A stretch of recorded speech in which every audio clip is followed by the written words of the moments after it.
Hello everyone! Tignan natin ano tong mga mensahe para sa inyo. Ayan. Maraming salamat sa mga laging sumusuporta, mga nag-like, follow, subscribe, sa mga laging sumusubaybay ng mga readings ko. So this is for all zodiac signs. Kukuha tayo ng isang card bawat isang sign. O, tignan natin ano yung mensahe para sa inyo ngayong araw na ito. Let's start with Aries. Don't forget to like, follow, subscribe para sa mga bago. At para sa personal readings naman, mag-message privately lang po kayo sa aking official na Facebook page. So, ito yung na-pick natin for you, Aries. So, dapat mong bigyan ng importansya right now is self-worth. Why settle for crumbs when you deserve a whole meal? Kumbaga, bakit mo titipirin yung sarili mo? Bakit mo meminusin yung sarili mo? Bakit ka magsisettle for less?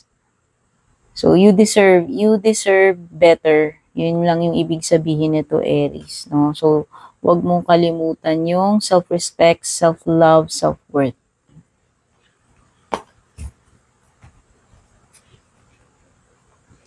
Next is Taurus. Ano yung mensahe sa iyo, Taurus?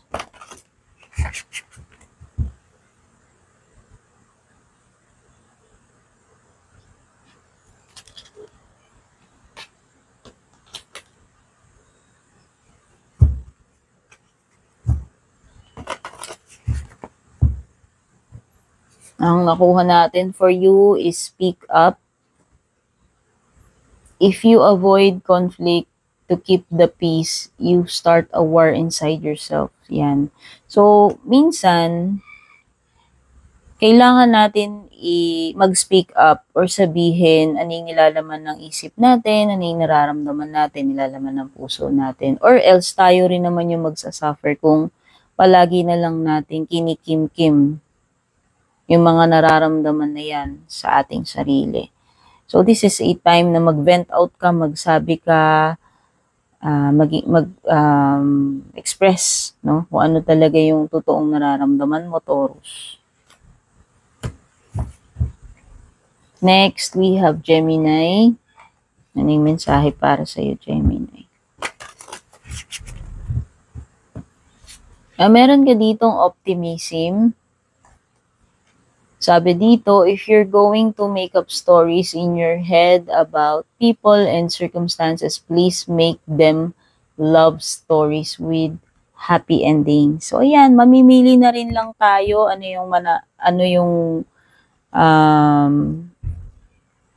yung laman ng isip natin or yung mga sinasabi natin. Why not make it good ones or positive ones instead yung mga nega.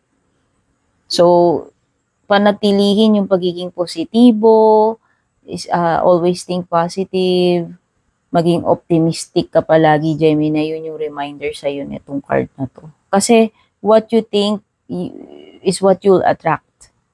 Okay? So, if you feel good, if you think good, yun yung ma-attract mo. Okay? Next naman is Cancer. Yung mensahe para sa iyo, Cancer.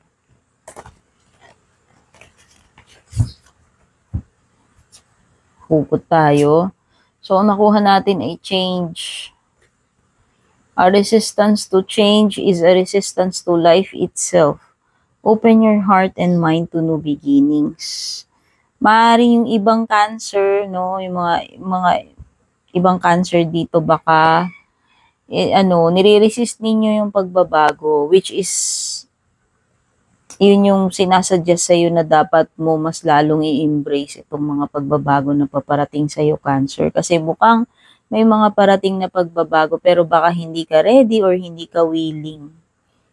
No, hindi mo feel or hindi mo type, pero yun na nga, sabi dito, kung nire-resist mo itong pagbabago, nire-resist mo yung life itself. Kaya maging open ka, open your heart Buksan mo yung puso mo, buksan mo yung kaisipan mo para dito sa mga pagbabago na mabibigay ng mga new experiences para sa iyo. Next is Leo. Ano yung mensahe para sa iyo, Leo?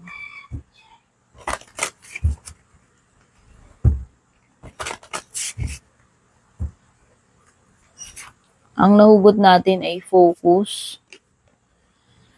Ang sabi dito, if you focus on what you don't want, there's a good chance you might get it. Focus on what you do want instead. So, instead na pinag-iisip mo yung mga ayaw mong mangyari, yung mga kinakatakutan mo, yung mga nega, dapat mas isipin mo yung mga wants mo, yung mga gusto mong mangyari, gusto mong ma-achieve. Kasi most likely kung ano yung iniisip mo, yung binibigyan mo ng focus, yun yung na-attract mo, yun yung nakukuha mo.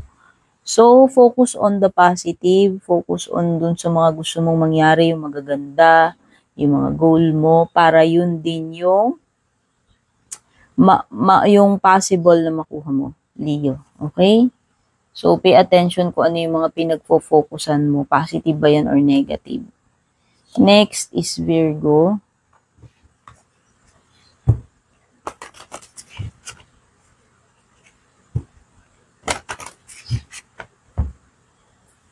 Virgo, ang nahugot natin for you is love. And ang sinasabi dito, love people, love them with all your heart. Just be sure to love yourself first. Maliwanag na sinasabi dito, Virgo, bago mo, hindi naman laging, maging makasarili ka, unahin mo na lang laging sarili mo. Pero, pwedeng ang indication kasi netong card na to, baka naman laging mo naman napuput yung sarili mo sa pinakahuli. Which is minsan kailangan din naman natin bigyan ng priority yung mga sarili natin. Okay? Masyado kang nagbubuhos ng pagmamahal sa iba, pero yung sarili mo, wala ka nang natira. Nakalimutan mo nang mahalin yung sarili mo. So, kung gaano mo kamahal yung iba, kung gaano ka nagbubuhos para sa iba, dapat wag mo ring nakakalimutan yung sarili mo.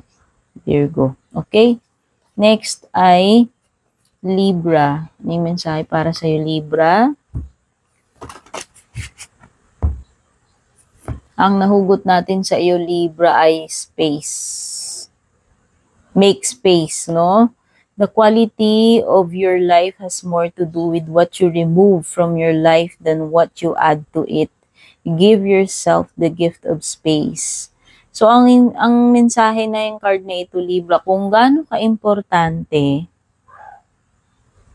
yung mga idinadagdag natin, isinisiksik natin sa sarili natin or sa buhay natin, what we occupy ourselves with, is ganun din ka-importante kung paano tayo mag-declutter, no? Yung mga bagay or tao na no longer serves our highest purpose or yung para sa ikabubuti natin. So, kumbaga equal, kung gaano ka-importante yung, kung ano yung nilalagay mo, dinadagdag mo sa sarili mo, is ganun din ka-importante kung ano yung mga,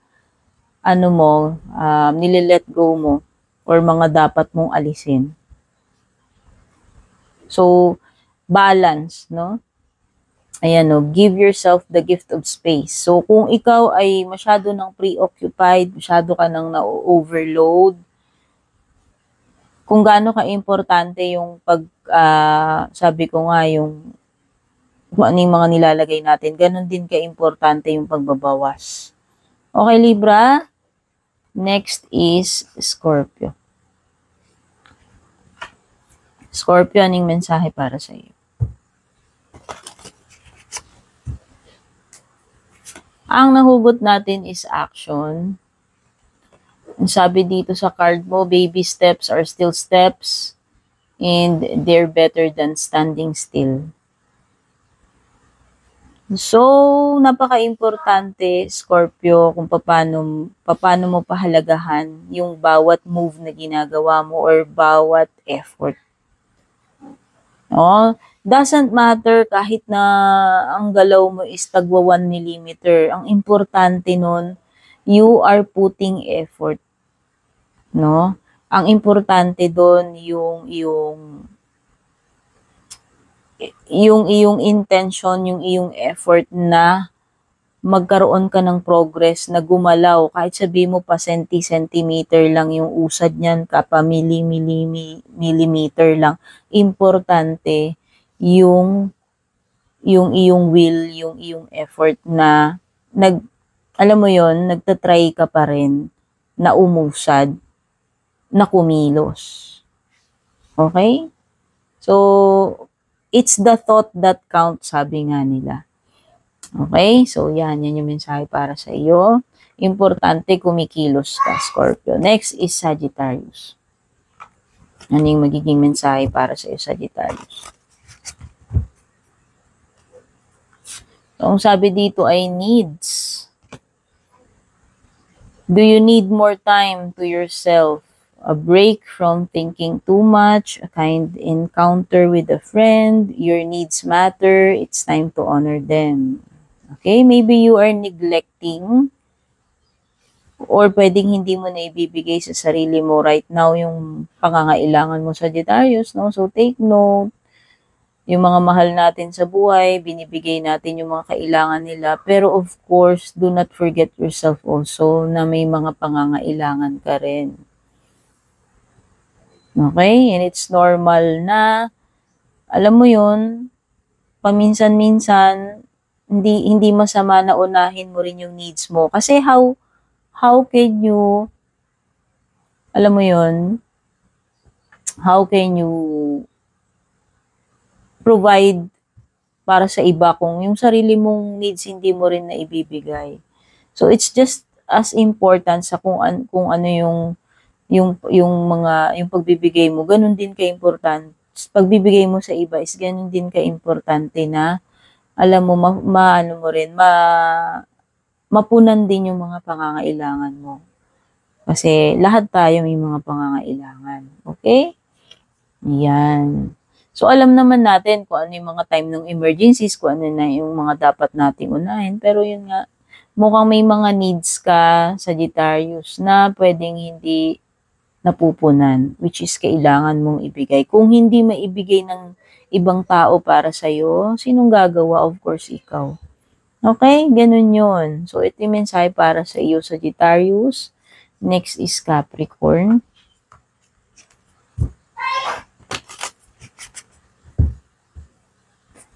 Ang nahugot natin for you is kindness, Capricorn. At ang mensahe is, what if being kind to yourself really could change everything? Okay, sometimes, Capricorn, kailangan mo ring maging kind sa sarili mo. Baka masyado kang nagiging tough sa sarili mo, nagiging hard sa sarili mo. Baka kailangan mo rin is maging kind ka sa sarili mo. No? Baka masyado mong binubugbog sarili mo, masyado mong sinisisi sarili mo. Alam mo yun, masyado kang nagiging kumbaga critical sa sarili mo. Masyado kang nagiging mahigpit, masyado kang nagiging critical sa sarili mo. Okay, minsan kailangan din natin patawarin yung sarili natin, pagbigyan yung sarili natin, i-acknowledge natin yung mga nararamdaman natin, maging kind ka rin sa sarili mo. Okay? So, kumbaga, kung ikaw nga nagiging kind ka sa iba or nag-i-expect ka ng kindness sa ibang tao, why not sa sarili mo din? Especially kung masyado mo nang biniblame yung sarili mo or nagiging hard ka na sa sarili mo. Okay? So, yan yung mensahe. For you, Capricorn, Aquarius, kumbaga isihan mo lang sa sarili mo this time. Yun yung message sa'yo, Capricorn. Next is Aquarius.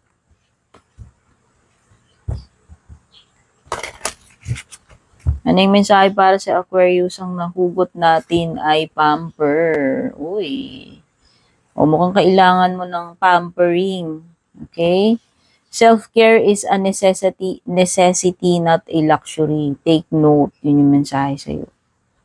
O, hindi daw pagiging, hindi daw luxury, hindi pagiging vain, hindi pagiging maluho yung self-care. Lahat ay kailangan ng self-care. As long as afford mo naman yung self-care na yan, hindi naman siya yung tipong na-bankrupt ka, nabaon ka sa utang para lang maibigay mo sa sarili mo yung self-care na yun. As long as makatarungan naman yung price tag ng self-care na yun or afford mo naman or deserve mo at least, di ba? Lahat tayo kailangan ng self-care. Kumbaga, parang basic. Kumbaga, basic need na kailangan natin ng pagkain, ng shelter, diba? Kasi dapat i-take care din kumbaga, tinitake care natin yung mga mahal natin sa buhay, pero minsan nakakalimutan natin yung sarili natin. So, kailangan din natin i-take care yung sarili natin. Okay? So, ito yung time ng self-care. Huwag kang mag-guilty. Halimbawa, kailangan mo ng big break. Masyado ka nang nai-stress. Oh, kailangan mo muna ipahinga yung isip mo. Or para naman medyo alam mo yun, gumanda-ganda yung feeling mo, o baka kailangan i-treat mo yung sarili mo. Ilabas mo yung sarili mo, kainin mo yung gusto mong kainin. Bilin mo yung book na gusto mong bilhin or kung ano man yan. No, as long as hindi excessive, sabi ko nga, as long as hindi naman yung to the point na bankrupt ka na doon, makatarungan naman. 'Di ba? Self-care. Minsan, ito yung kailangan natin para ma-replenish tayo, Aquarius. Okay? Next, last but not least, is Pisces. Ito yung mensahe para sa'yo, Pisces.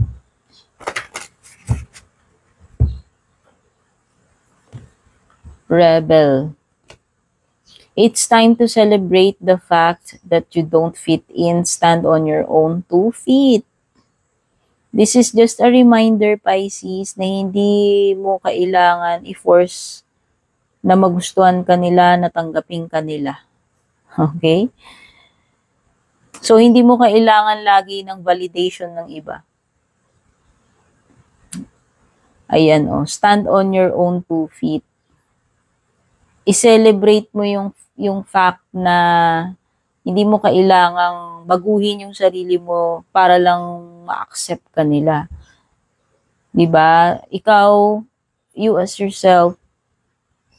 Kasi kung talagang gusto ka nila, hindi mo kailangan, kung talagang na-appreciate ka nila, hindi mo kailangang baguhin yung sarili mo para lang, alam mo yun, mag-fit in ka. So, yan, maging maging happy ka, proud ka, maging komportable ka sa sarili mo. Hindi mo kailangan lagi ng approval ng iba para lang matanggap ka nila. No? Kumbaga, just be yourself. Hindi kailangan lagi na i-please mo lahat ng tao kasi it's impossible. Okay? As long as wala ka namang ginagawang masama. No? Kumbaga, maging comfortable ka. Okay? So, ito yung message para sa Pisces. At isa pa, hindi mo kailangan lagi sumunod dun sa standards ng iba. No? Kung para sa kanila, ito yung standards nila, para sa'yo ito. Ito yung iniisip mong tama, makabubuti, healthy para sa iyo. Walang masama doon. Kasi hindi tayo pare-pareho eh. Okay? So, yan. So, all signs, maraming salamat sa inyong panonood. Don't forget to like and share this reading. Don't forget to like, follow, subscribe regarding personal reading services. Mag-message privately kayo sa aking FB page. Yung mga free readings naman, mag-like and follow lang kayo sa aking FB page. Abangan niyo yung mga announcements ko doon kung kailan ako magbibigay ng mga free readings. Ayan, maraming salamat. Take care. God bless. Babush.